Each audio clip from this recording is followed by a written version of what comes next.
Yeah, hello students and welcome back again to our video tutorial, and title of today's lecture would be construction of first recombinant DNA molecule. Up to now we have discussed that what are the different principles of biotechnology and what are the conceptual development in the field of genetic engineering. So हम बात कर रहे थे recombinant DNA molecule का. recombinant DNA molecule एक ऐसा molecule होता है जिसके पास दो अलग अलग सोर्स के DNA होते हैं, और मैंने जीन क्लोनिंग एक्सपेरिमेंट में भी इसके बारे में कुछ बताया था आपको, और टर्मिनोलॉजी ऑफ बायोटेक्नोलॉजी जब पढ़ा था तो वहाँ पे डिस्कस किया था. तो आज हम सबसे पहले पढ़ेंगे कि जो सबसे पहला सक्सेसफुली रिकॉम्बिनेंट डीएनए मॉलिक्यूल बनाया था वो क्रेडिट किसको जाता है, और उसके अंदर कौन कौन से दो डीएनए लिए गए थे, उन दो डीएनए को कैसे कैसे एक्सट्रैक्ट या आइसोलेट किया गया था, और लेटर ऑन उन डीएनए को किस होस्ट के अंदर डाला गया था. Is that clear? So today's topic would be construction of the very first successful construction of first recombinant DNA molecule. In the conceptual development of genetic engineering, I must have discussed about two scientists. Two major discoveries, if you do remember. There was a major discovery of Mr. Stanley Cohen and a major discovery of Mr. Herbert Boyer. तो जो first recombinant DNA molecule बनाया था उसमें सबसे पहले मैं scientist के नाम लिख देता हूँ जो आपको याद रखने हैं, और ये बहुत बार पूछे जाते हैं. Doctor Stanley Cohen and Herbert Boyer. The credit for the formation of first recombinant DNA molecule goes to two gentlemen. One is Stanley Cohen. Do you know where Stanley Cohen belonged to? Mr. Stanley Cohen belonged to Stanford University, and Mr. Herbert Boyer, he belongs to University of California, which has been situated in the San Francisco. So Mr. Stanley Cohen from which university? Stanford University. Stanford University. I told you these both guys meet in a conference, and they were actually working in different areas. They were one was working with the isolation and reinsertion of plasmid, and other was successful to isolate certain restriction and the nuclease from E. coli. This part I have covered in the previous lecture, and he was from University of California. आगे चल के और भी कुछ discussion किया जाएगा university of California के बारे में. कुछ प्लाज्मिड जो यूनिवर्सिटी ऑफ कैलिफोर्निया में ही बनाए गए उनको PUC कह देंगे हम आगे चल के. Plasmid discovered as University of California. So mister Stanley Cohen along with Mr. Herbert Boyer in the year 1972. अब तक तीन टर्मिनोलॉजी यूज की और तीनों क्वेश्चन से पूछे गए हैं. फर्स्ट रिकॉम्बिनेंट डीएनए कब बनाया था? Answer would B 1972. किसने बनाया था? स्टैनले कोहेन याद रखेंगे एंड हर्बर्ट बॉयर याद रखेंगे. कहाँ काम करते थे, कहाँ पढ़ाई करते थे, वो ना भी याद है तो काम चलेगा. So in the year 1972 mister Stanley Cohen and mister Herbert Boyer successfully made first recombinant DNA. What they did, they combined an antibiotic resistant gene with a native plasmid of Salmonella typhimurium. What they did, this is also asked, they combine an antibiotic resistant gene, a gene which express a protein that enable the organism to survive against antibiotic. We call that gene as antibiotic resistant gene. एक ऐसा gene जो ऐसे product बना रहा है, ऐसे proteins बना रहा है जो एंटीबायोटिक के इफेक्ट को ख़त्म कर दे, उसको सिंपली एंटीबायोटिक रेजिस्टेंट जीन कहते हैं. तो उन्होंने एक एंटीबायोटिक रेजिस्टेंट जीन कंबाइन किया था with a native plasmid. Now this thing is important. With a native plasmid of Salmonella typhimurium. I will write the name Salmonella typhimurium in different color So you can easily remember that that would be okay. सवाल कई साल पूछा गया है कि जो recombinant DNA, first recombinant DNA molecule में जो प्लाज्मिड यूज हुआ था वो किस ऑर्गेनिज्म से लिया गया था? Answer would be Salmonella typhimurium. So what these guys actually did, I told you there was one which was specialized to play with plasmid and other was having a very great specialization in the working of restriction endonuclease.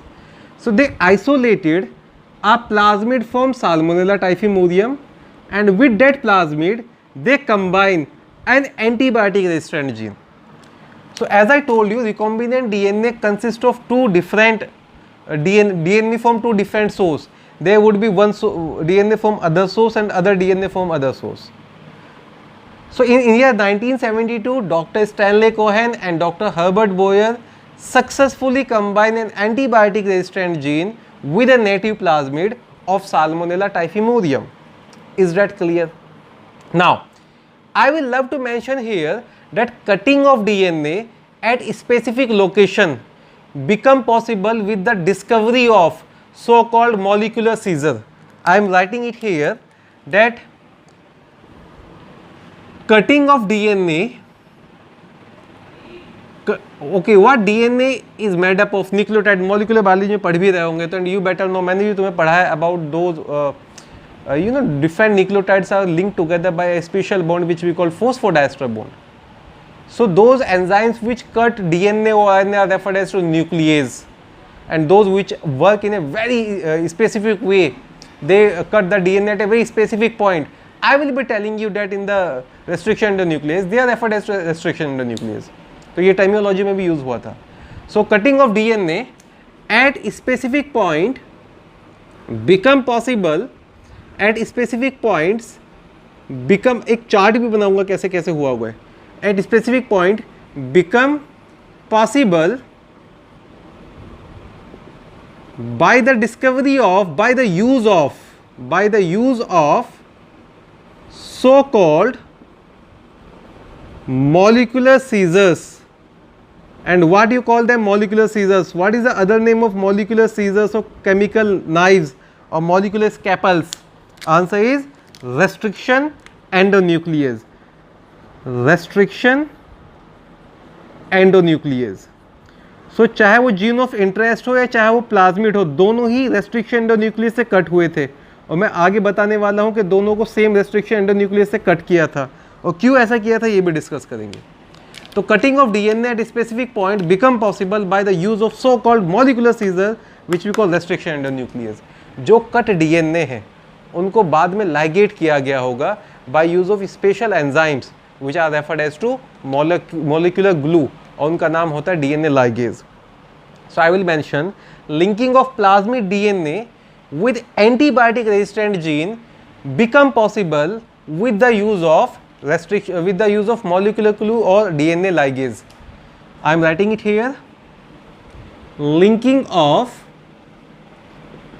plasmid DNA with antibiotic resistant gene. Antibiotic resistant gene को तो बहुत सी बार ऐसे लिख देते हैं हम, antibiotic resistant gene was possible with the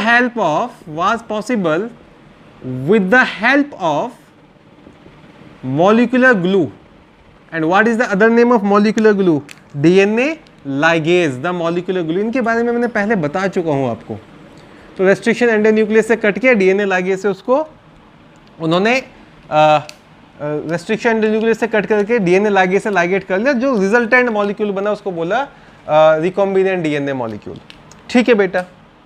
now for example let's say मैं यहाँ पर एक छोटा चार्ट बना देता हूँ. दिस इज द जीनोम,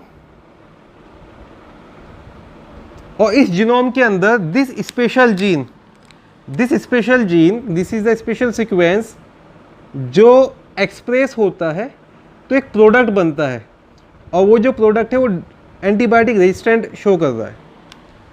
तो what I did, I cut this DNA with the help of restriction endonuclease. Let's say A restriction endonuclease मैंने यूज किया है.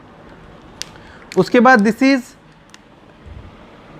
Circular double stranded autonomously replicating. ये सब बताया हुआ है प्लाज्मिड के बारे में, और जब प्लाज्मिड को एज एन एग्जाम्पल पढ़ेंगे वेक्टर में तो डेफिनेशन भी लिख देंगे. This is the plasmid and I am, देखो दो केस है, अगर मैं अलग अलग रेस्ट्रिक्शन एंडोन्यूक्लियस से उनको कट करूंगा तो जो कट एंड से वो अलग अलग बन जाएंगे.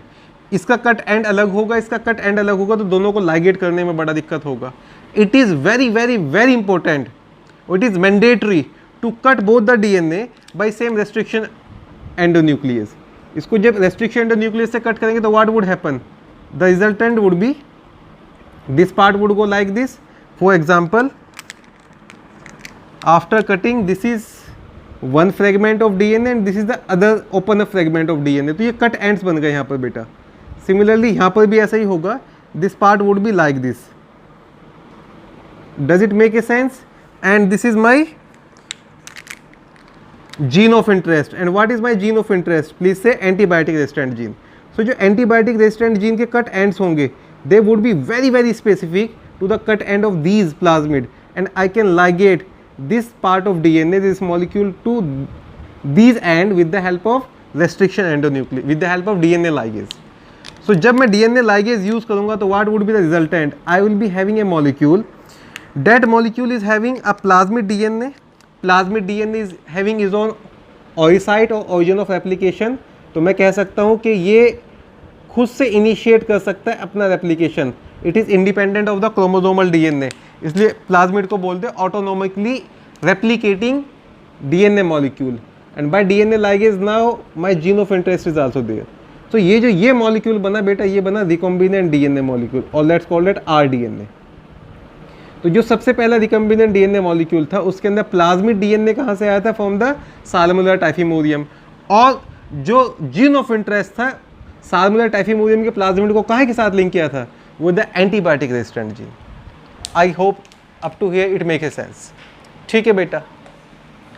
Then I can say that ligation of antibiotic resistant gene with plasmid DNA makes a new combination of circular autonomously replicating DNA molecule created in vitro. This all experiment was happening in the laboratory, not in the living cell, and that molecule is known as recombinant DNA molecule.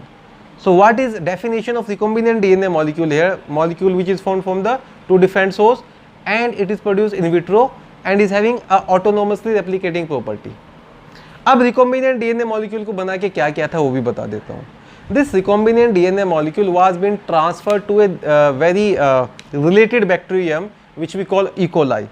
यहाँ तक लिख लिया, अब आगे चलते हैं. This recombinant DNA molecule, the recombinant DNA molecule which was being produced by Cohen and Boyer, this recombinant DNA was transferred.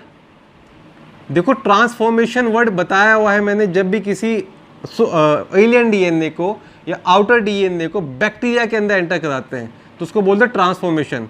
तो this recombinant DNA was transferred into a closely related bacteria, a closely related bacterium, और उस bacteria का नाम था E coli.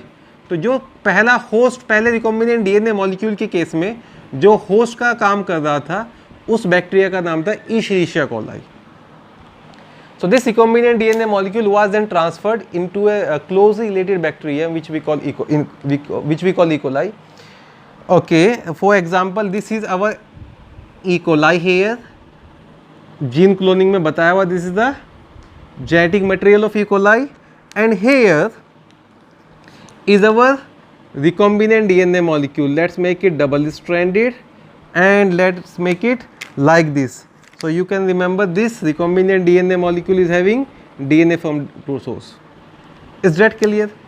Now this transformed bacteria, or I will say this recombinant DNA molecule could replicate using the host DNA polymerase and making multiple copies. This Next point, this recombinant DNA could replicate using host DNA polymerase, using host DNA polymerase, and could make its own multiple copies, and make its multiple copies. इसके बारे में भी discussion किया हुआ है मैंने, right? Is that clear? Gene cloning experiment से कुछ और बताओ. Now what would be happening, जैसे जैसे होस्ट मल्टीप्लाई करेगा you will be having multiple copies of this recombinant DNA molecule. पर हो क्या जाएगा, ये जो ई कोलाई है इसके अंदर अब कौन सा प्रॉपर्टी आ गया, this E coli would also become resistant to antibiotic. This E coli would also become resistant to antibiotic. So it could replicate using host DNA polymerase and makes it multiple copies. Next I can say this ability of multiplying antibiotic resistant gene in the E. coli was called as cloning. Of which gene? Antibiotic resistant gene. The ability to multiply inside E. coli was known as cloning. और किसकी cloning कर रहे हो आप? Antibiotic resistant gene की. Next what would be happening, अगर इसी E. coli का next मैं स्टेज बनाऊँ, उसके रिकॉम्बिनेंट डीएनए को लेके जब अपने प्लाज्मिड ने ऑटोनोमसली रेप्लिकेशन करना शुरू कर दिया तो you will be having multiple copies of plasmid here. You will be having multiple copies of plasmid here. और what was the definition of cloning? Cloning का मतलब बताया था making genetically identical copies of DNA. Making genetically identical copies of DNA is known as plasmid. तो ये सारा का सारा डबल स्ट्रैंडेड है. जो जेड में डीएनए बना है वो भी डबल स्ट्रैंडेड है. So recombinant DNA could replicate using host DNA polymerase and make its multiple copies. Next point, ability of recombinant DNA to make its own multiple copies was referred as to cloning. और किस DNA की cloning हो रही है, किस gene की cloning हो रही है? Answer would B cloning of antibiotic resistant gene. ठीक है बेटा. तो what Stanley and Cohen did, Stanley and Cohen ने एक एंटीबायोटिक रेजिस्टेंट जीन लिया, उसको नेटिव प्लाज्मिड ऑफ साल्मोनेला टाइफीमोरियम के साथ लाइगेट कर लिया. जो कटिंग ऑफ डीएनए था वो मॉलिक्यूलर सीजर से था और जो जॉइनिंग ऑफ डीएनए था वो डीएनए लाइगेज से था. फिर एक क्लोजली रिलेटेड बैक्टीरिया जो था ई. कोलाई, उसके अंदर उस रिकॉम्बिनेंट डीएनए मॉलिक्यूल को उन्होंने इंसर्ट कर दिया. ट्रांसफॉर्मेशन जिसको पढ़ेंगे, उस ई. कोलाई के अंदर जाकर अपना जो रिकॉम्बिनेंट डीएनए मॉलिक्यूल है वो ई. कोलाई का डीएनए पॉलीमरेज यूज़ करता है. आई रिपीट, वो ई. कोलाई का डीएनए पॉलीमरेज यूज़ करता है और अपनी मल्टीपल कॉपीज़ बना लेता है. ये जो एबिलिटी होती है मल्टीपल कॉपीज़ बनाने की inside E. Coli, that is what we call cloning. और कौन से जीन को क्लोनिंग कर रहे हैं? Answer would be antibiotic resistant gene. Is that clear?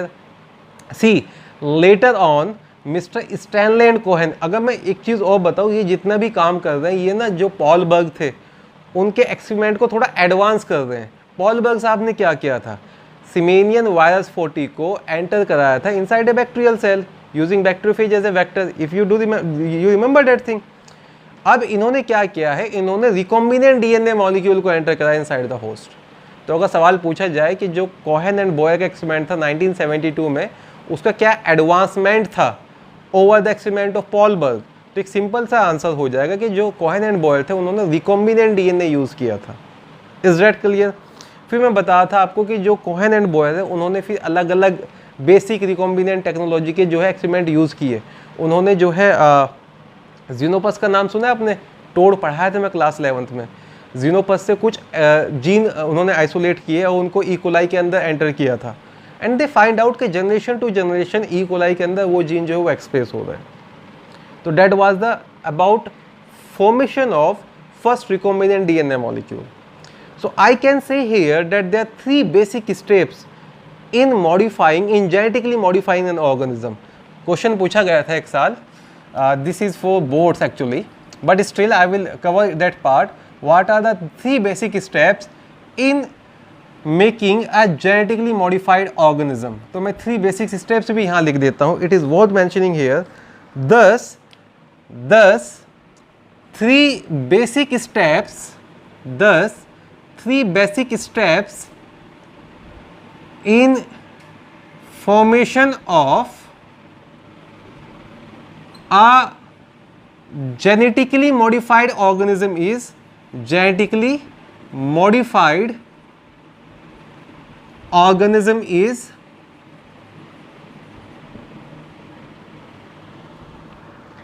अच्छा, इसको पूरा कर दें। अगर मान लो आपको मन कर रहा है, देखो ये मैंने बता दिया था कि जो कटिंग ऑफ डीएनए वो सेम रेस्ट्रिक्शन टू न्यूक्लियस से था, ligation.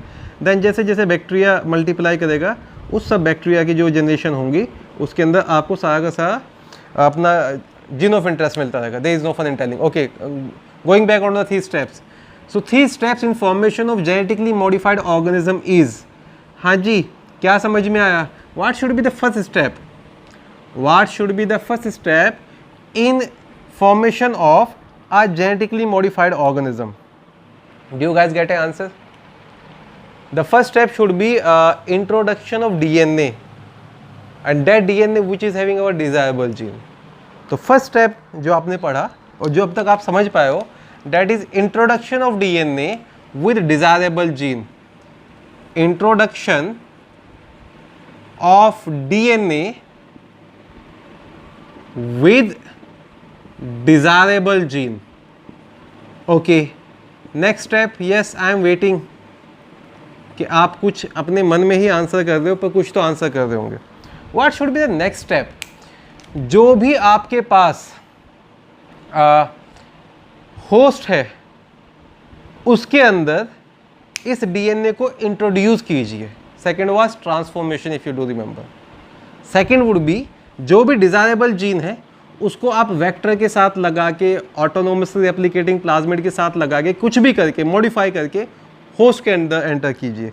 Second would be introduction of this is identification,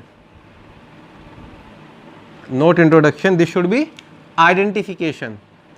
तो फर्स्ट इज आइडेंटिफाई, किस डीएनए में मेरा डिजायरेबल जीन है, identification of DNA with desirable gene. First should be identification of DNA with desirable gene. Second step should be introduction of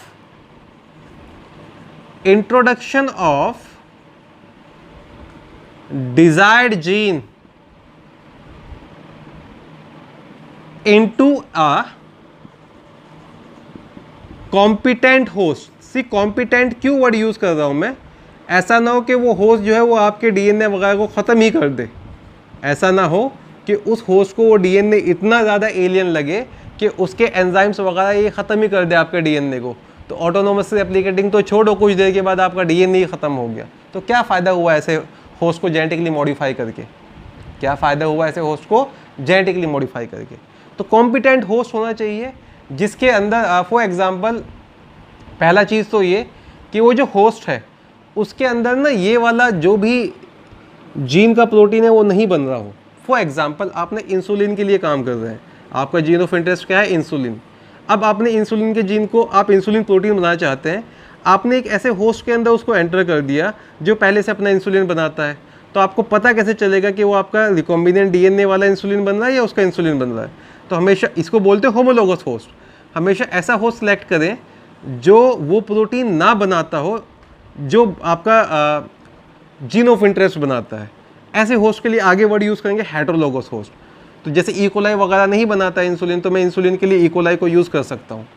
तो introduction of desired gene into a competent host, and then as I was telling you, ये बहुत important है कि उस competent host के अंदर मेरा desired gene replicate करना शुरू कर दे, तभी तो एक्सप्रेशन आएगा। और सिर्फ कॉम्पिटेंट होस्ट ही ग्रो करे। तो ये तो यहाँ तक हो गया जेनेटिक इंजीनियरिंग की बात। फिर हमने पढ़ा था बायो प्रोसेसिंग टेक्निक, याद है वो केमिकल इंजीनियरिंग। तो third step should be maintenance of introduced DNA in host and transfer of DNA to its progeny. Third step should be maintenance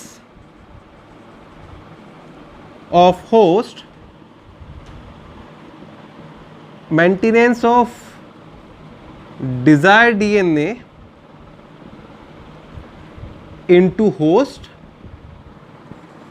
and transfer it to next progeny. ठीक है बेटा. So what you learn in the construction of first recombinant DNA, 5-6 चीज़ें ही याद रखनी है. सबसे पहला recombinant DNA molecule Stanley Cohen and Herbert Boyer ने बनाया था, 1972 में बनाया था. उसके बाद जो फर्स्ट प्लाज्मिड यूज़ किया था that was native plasmid of Salmonella typhimurium. First जो जीन यूज़ हुआ था that was antibiotic resistant gene. बाद में उन्होंने जीनोपस्टोड वगैरह से भी जीन लिए जो अभी आपको नहीं पढ़ना है, जो एनसीईआरटी में भी मेंशन नहीं क्वेश्चन पूछे जाते. Cutting of DNA, restriction endonuclease, joining of DNA, molecular glue, DNA ligase. जो होस्ट यूज़ किया था वो क्लोज रिलेटेड बैक्टीरिया था डेट वाज ई कोलाई. और जो आपका मॉडिफाइड ई कोलाई था, जो आपका ई कोलाई था जिसके अंदर रिकॉम्बिनेंट डीएनए मॉलिक्यूल चला गया था, अब उसके अंदर भी एंटीबायोटिक रेजिस्टेंट जीन आ गया था. Is that clear? Then basic steps, first is identification, second is introduction and third is maintenance. इतना समझ में आया? ये हो गया बेटा आपका topic introduction of construction of first recombinant DNA molecule. इससे क्वेश्चन बहुत पूछे जाते हैं, तो please be very clear, crystal clear with the every line of NCERT. Now अब हमें पढ़ना है टूल्स ऑफ बायोटेक्नोलॉजी. और before starting tools of biotechnology मैं आपको एक कंपेरिजन बता देता हूँ कि भाई रिकॉम्बिनेंट डीएनए और सीडीएनए में क्या फ़र्क होता है.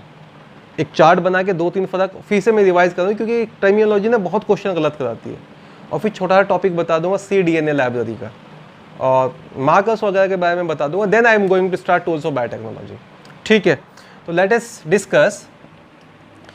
अस first discuss a comparison between recombinant rDNA and cDNA. A comparison between rDNA and cDNA. अब तक आप क्या जानते हैं? cDNA stand for complementary DNA and rDNA comparison between rDNA and cDNA. Up to now what you have learn, बस वही चीज़ बताते जाओ. एंड आई होप 2-3 पॉइंट अगर आपने मेंशन कर दिए तो it would be very very clear. यहाँ पे हम रिकॉम्बिनेंट डीएनए की बात कर लेते हैं और यहाँ पे हम सीडीएनए की बात कर लेते हैं. सबसे पहले तो मैं इनका फुल फॉर्म आपको फिर से क्लियर करना चाहूँगा. That is complementary DNA and that is recomplementary DNA. No, that is recombinant DNA. ठीक है बेटा, please be very clear. It sound very silly but यहाँ पर बड़ी गलतियाँ करते हैं बच्चे. देन जो रिकॉम्बिनेंट डीएनए होता है वो डबल स्ट्रैंडेड होता है, और जो कॉम्प्लीमेंट्री डीएनए होता है वो सिंगल स्ट्रैंडेड होता है. It was mentioning here complementary DNA is single stranded DNA. Remember कैसे बनाया था, अभी बात करेंगे. And this here is double stranded DNA. A very very basic concept, a very very basic difference between these two. Recombinant DNA दो अलग अलग source से आता है और कॉम्प्लीमेंट डीएनए सिर्फ एक सोर्स से आता है.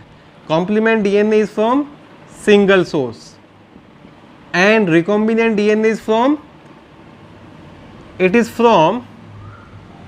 To different sources. Complement DNA is from two different sources, recombinant DNA is from two different sources, तभी नाम रिकॉम्बिनेंट है. ठीक है बेटा, एक और याद रखना, जो डीएनए लाइगेज है उसकी ज़रूरत पड़ती है रिकॉम्बिनेंट डीएनए बनाने के लिए. डीएनए देखो, बिना अगर आप कहो सर रेस्ट्रिक्शन न्यूक्लियस की भी ज़रूरत पड़ेगी. अगर आपके पास दो ऐसे पीस ऑफ डीएनए हैं जो इनके कट एंड्स एक जैसे हैं, आगे आप पढ़ोगे they are certain which we call cosmid, तो वहाँ पे बिना काटे भी जो है वो लाइगेट कर सकते हैं. अनपेयर डीएनए को आप लाइगेट कर सकते हैं. देखो पार्शियल डबल स्ट्रैंडेड वर्ड पढ़ाया था आई गेस मैंने, हेपेटाइटिस बी का जो मैंने बताया था ना आपको about the genetic material of hepatitis B, I mention the term partially double stranded. तो अगर कॉम्प्लीमेंट्री बेस पेयरिंग हुआ तो वो हो जाएगा. But I will love to mention here for the formation of recombinant DNA, DNA ligase is required. DNA ligase is required to form recombinant DNA. Now इस चीज़ के लिए ये सारी चीज़ें बता रहा था मैं। Which enzymes required for the formation of complementary DNA? Answer to that question is reverse transcriptase. Answer to that question is reverse transcriptase. So reverse transcriptase is required. Reverse transcriptase is required to form cDNA. So I can mention it here. From where? mRNA. From mRNA there is an enzyme which reversely transcribe this mRNA into complementary DNA. अच्छा, reverse transcriptase का ना एक और नाम देते हैं, उसको बोलते हैं टैमिनिज्म। रिवर्स ट्रांसक्रिप्टेज किसने डिस्कवर किया था? फर्स्ट रिकॉम्बिनेंट डीएनए मॉलिक्यूल से 2 साल पहले, in the year 1970, doctor Temin and Baltimore. Temin and Baltimore in the year 1970 discovered reverse transcriptase. तो कई बार ना क्वेश्चन में टैमिनिज्म वर्ड यूज़ कर लेता है, कई बार क्वेश्चन में वो वर्ड यूज़ करता है टैमिनिज्म। तो ये कार्टून किसका बनाया हमने? ये कार्टून होता है आपका रिवर्स ट्रांसक्रिप्शन का, तो लेट्स कॉल दैट टैमिनिज्म। तो बच्चे ये दो बहुत ही कॉमन से आपके जो है वो ये कुछ कॉमन से आपके मैंने कंपेरिजन बता दिया between recombinant DNA and cDNA। And recombinant DNA का एक और नाम भी बताया था, किसी को याद है वो? Chimeric DNA. Recombinant DNA was also known as chimeric DNA. अब एक और वर्ड मॉलिक्यूलर बायोलॉजी में आएगा जिसको बोलेंगे cDNA लाइब्रेरी। तो let me tell you what is cDNA library. Sir library तो एक वो जगह होती है जहाँ पे बहुत अच्छी अच्छी चीज़ें कलेक्ट करके रख लेते हैं। वैसे तो अगर बुक्स की लाइब्रेरी की बात करें तो उसमें अच्छे अच्छे सोर्स से बुक्स आएंगी। तो cDNA लाइब्रेरी वो होता होगा जहाँ पे cDNA को इकट्ठा करके रखते होंगे। अब cDNA को इकट्ठा करके कैसे रखेंगे? डीएनए को क्या हम वेसल्स वगैरह में रख लेंगे? Answer would be no. देखो cDNA लाइब्रेरी क्या होता है कि cDNA आपके पास कोई भी कॉम्प्लीमेंट्री डीएनए है, उसको आपने एक पर्टिकुलर बैक्टीरिया के अंदर ट्रांसफॉर्म किया और उन बैक्टीरियल कॉलोनीज को आप जो है प्रिजर्व कर रहे हैं। What I am telling you, cDNAs of all possible genes, जितने भी पॉसिबल जीन्स है आपके पास सबके cDNA बना लीजिए। और कैसे बनाएंगे? They are prepared through reverse transcription from their mRNA। Is that clear? अब ये जितने भी cDNA बने हैं they are ligated with different plasmid. एक ही प्लाज्मिड के साथ नहीं लाइगेट करेंगे, डिपेंडिंग अपॉन कैसे रेस्ट्रिक्शन टू न्यूक्लियस, कैसे कट एंड्स हैं, वैसे ही आप जो है प्लाज्मिड यूज करेंगे। These complementary DNA are then ligated with different plasmid and plasmids are allowed, these plasmids are allowed to pass in bacterial cell. तो आपके पास बैक्टीरिया के अंदर क्या होगा? आपका cDNA भी हो गया। अब ये cDNA जीन ऑफ इंटरेस्ट है और प्लाज्मिड भी हो गया, दोनों को मिला के क्या बना दिया आपने? Recombinant DNA. उस रिकॉम्बिनेंट डीएनए को आपने कहाँ एंटर किया? बैक्टीरिया के अंदर, और बैक्टीरिया के अंदर वो ग्रो कर रहे हैं। उन बैक्टीरियल कॉलोनी को जब आप मेंटेन करते हैं, maintenance of those bacterial colonies each with different copy of cDNA, each with different copy of cDNA is known as cDNA library. आया समझ? लिख दूं यहाँ पे उठा के। तो let me tell you about cDNA here. Let me tell you about cDNA library. इसमें ना कई बार जब क्वेश्चन वगैरह पूछे जाते हैं तो अक्सर बच्चे गलत कर देते हैं। तो मैं तीनों चीज़ें जो आपको बताई है वो तीनों चीज़ें मैं लिखवा देता हूँ, अगर आप लिख लेंगे तो शायद और अच्छे से हो जाएगा। पहली चीज़ मैंने बताई थी आपको कि इन cDNA library cDNAs of all possible genes are prepared. जो भी पॉसिबल जीन है उसके mRNA से उसका कॉम्प्लीमेंट्री डीएनए बना लेंगे। cDNAs of all possible genes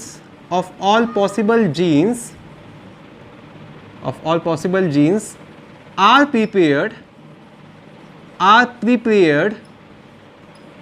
using reverse transcriptase from their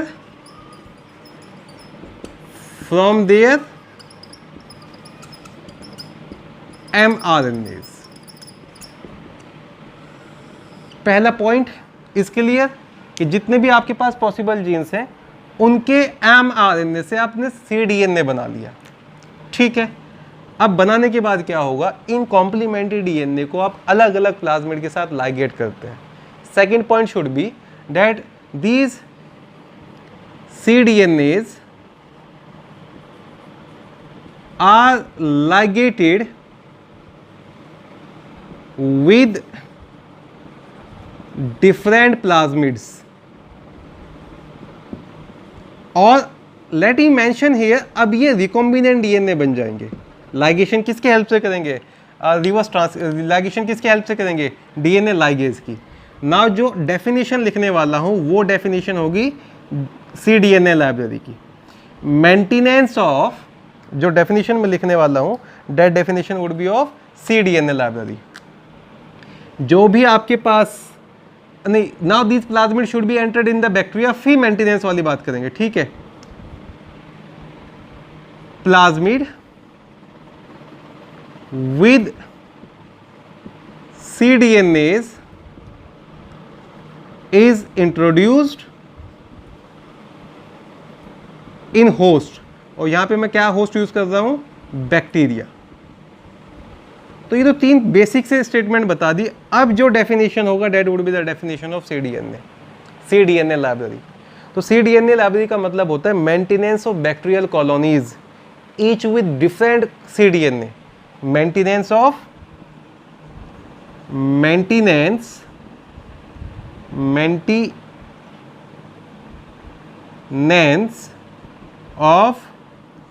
bacterial colonies। क्यों इन बैक्टीरियल कॉलोनीज को मेंटेन करते, पूरी कहानी यहां पे लिखी है। विद डिफरेंट cDNAs, इसको बोलते हैं बेटा cDNA लाइब्रेरी। तो अगर आपके पास cDNA लाइब्रेरी पे क्वेश्चन आता है, कोई पूछते ही आपका कंसेप्ट, पहले सारा cDNA बना लेते कोई भी पॉसिबल जीन का, उन cDNA को प्लाज्मिड के साथ लाइगेट करेंगे, उन रिकॉम्बिनेंट डीएनए को बैक्टीरिया के अंदर एंटर करेंगे, और फिर वो जो बैक्टीरियल कॉलोनीज है जिनके अंदर अपने cDNAs है उनको मेंटेन करने के लिए वर्ड यूज करते हैं cDNA library. Is that clear?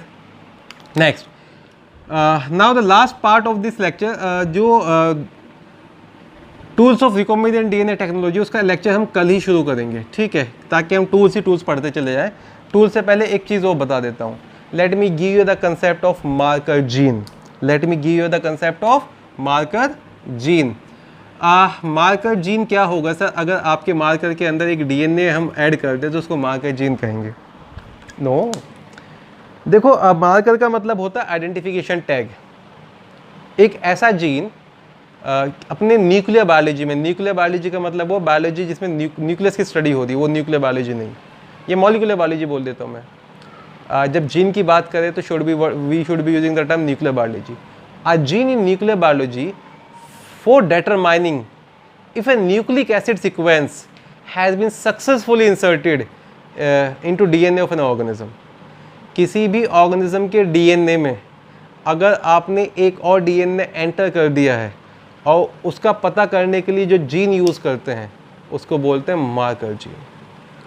So I repeat the definition, I am going to write the definition. A gene in nuclear biology, कुछ बच्चों का मन खुश हो गया न्यूक्लियर बायोलॉजी सुन के कि अब धूम धड़ाका होगा sir, right. A gene in nuclear biology which is used for determining क्या determine करने के लिए बता रहा है आपको? if a nucleic acid sequence is successfully inserted inside the DNA of an organism, if a nucleic acid sequence is successfully inserted inside the DNA of an organism. So as I told you, identification tag is the other name of marker here. कि ये identify करने के लिए देखो identification tag है मेरे पास, ये एक for example gene of interest है, उसके साथ मैंने एक आइडेंटिफिकेशन टैग लगा दिया, कुछ भी XYZ, मैं यहाँ पे ब्लैक कलर की लाइन ही लगा देता हूँ। अब ये होस्ट के अंदर गया है नहीं गया कैसे पता चलेगा? मैं इसके एक्सप्रेशन से ही पता कर सकता हूँ। इसके एक्सप्रेशन को पता करना थोड़ा मुश्किल है, तो इसके आसान एक्सप्रेशन से कर सकता हूँ। एंटीबायोटिक रेजिस्टेंट जीन क्या कर रहे हैं बच्चों? अगर मेरे जीन ऑफ इंटरेस्ट के साथ एंटीबायोटिक रेजिस्टेंट जीन भी लगा दिया तो जिस बैक्टीरिया में एंटीबायोटिक रेजिस्टेंस आ जाएगा उस बैक्टीरिया में ये वाला पार्ट चला गया। तो एंटीबायोटिक रेजिस्टेंट जीन का काम कर रहा है? मार्कर जीन का। ठीक है बेटा, आगे चल के हम दो तरह के मार्कर पढ़ेंगे, एक selectable marker for screening and दूसरा होता है सिलेक्टेबल मार्कर और एक होता है marker of screening. We are going to learn two type of marker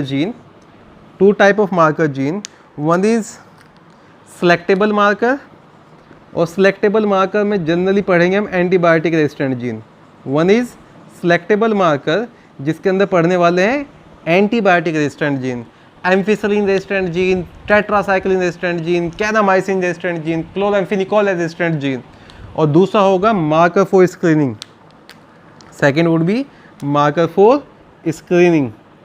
अब मार्कर फॉर स्क्रीनिंग में थोड़ा फ़र्क ये होता है कि इसको ना हम कलर के बेसिस पे ही कर लेते हैं। मार्कर ऑफ स्क्रीनिंग में दो एग्जांपल मैं आपको अभी बता रहा हूँ जो आपको याद रखने हैं। एक होता है green fluorescent protein, green phosphorescent protein, green fluorescent protein, it's a marker gene actually. ये जो जीन है ये एक प्रोटीन के लिए कोड करता है जो अंडर यूवी रेडिएशन ग्रीन दिखता है। तो जब भी हम इसको माइक्रोस्कोप में देखेंगे तो अगर वो जीन है तो वो ग्लो करना शुरू कर देता है। Under UV radiation it start glowing green in colour. तो जिन बैक्टीरियाज के अंदर वो ग्रीन सी लाइट जलती दिख रही है आपको, इससे समझ में आ जाएगा ये बैक्टीरियाज के पास मेरा जीन पहुंच गया है। और जिन बैक्टीरियाज के घर में अभी तक रोशनी नहीं हुई है, ग्रीन लाइट नहीं जल रही है, वो जो बैक्टीरिया होंगे उनके अंदर नहीं आएगा। तो we can do screening there, right. Even LEG-Z भी पढ़ेंगे आगे चल के। सेकेंड एग्जाम्पल इन इसकी marker gene for screening is LEG-Z gene. और जो LEG-Z जीन होता है बेटा वो कोड करता है एक एंजाइम बीटा गैलेक्टोसाइडेज के लिए, और बीटा गैलेक्टोसाइडेज एक्स गैल को एज ए सबस्ट्रेट यूज़ करता है और एक्स गैल से वो ब्लू कलर का प्रोडक्ट बनाता है। तो ब्लू कलर की आपकी जो है कॉलोनीज बन जाती है। तो अभी for the mean time LEG-Z ही याद रखो। दो marker for screening GFB and LEG-Z, इतना याद रख ले। यहाँ पर tetracycline resistant gene, ampicillin resistant gene, kanamycin resistant gene, chloramphenicol resistant gene and so on. तो जो एंटीबायोटिक रेजिस्टेंट जीन होते हैं उनके लिए वर्ड यूज़ करते हैं सिलेक्टेबल मार्कर, और जो आपके पास कलरफुल जीन्स कलरफुल प्रोडक्ट वाले जीन होते हैं उनको बोलते हैं marker for screening. I hope this make sense. ये चीज़ इसलिए बताऊं, देखो आगे चल के ना हम ना ये सब चीज़ें पढ़ने वाले हैं और मैं बताऊंगा कि यार इसमें ना हमने जो प्लाज्मिडेज के अंदर दो मार्कर रखे हैं, एक एंटी टेट्रासाइक्लिन रेजिस्टेंट जीन रखा है, एक एम्फिसिलिन रेजिस्टेंट जीन रखा है, ताकि आप समझ पाए कि ये टर्मिनोलॉजी नया नहीं है, पहले पढ़ा हुआ है। या मैं कहूँगा इसके अंदर ना एक मार्कर रखा है डेट इज LEG-Z, तो ये समझ में आ जाए कि आगे चल के क्या होने वाला है। तो बच्चों ये था concept of CDNA library and concept of marker genes, और आज के लिए हम यहीं रुक जाते हैं। So today we have learned about the formation of first recombinant DNA molecule, what are the three basic techniques in the formation of genetic modified organism, comparison between cDNA and rDNA, and the concept of marker genes. Today we are going to start tools of recombinant biotechnology. I am going to start with enzyme first. पहले हम enzymes पढ़ेंगे कि भाई कौन कौन से enzyme use होते हैं। सेल ओपनर होता है, न्यूक्लियस होते हैं, एक्सोन्यूक्लियस, एंडोन्यूक्लियस, रेस्ट्रिक्शन एंडोन्यूक्लियस, फिर बहुत सारी बातें रेस्ट्रिक्शन एंडोन्यूक्लियस के बारे में, बहुत सारी, आई रियली मीन इट। उसके बाद DNA polymerase, reverse transcriptase, alkaline phosphatase, terminal transferase, उनके नाम वगैरह उनके फंक्शन पढ़ लेंगे। तो first part of the tools would be enzyme, second part of the tool would be vector, a detail topic, and third part of the tool would be competent host. Then इसी में हम electrophoresis, PCR and then process पढ़ना शुरू करेंगे। तो student, this is all for today. I hope you like the video और concepts भी clear है। Take care, class is dismissed.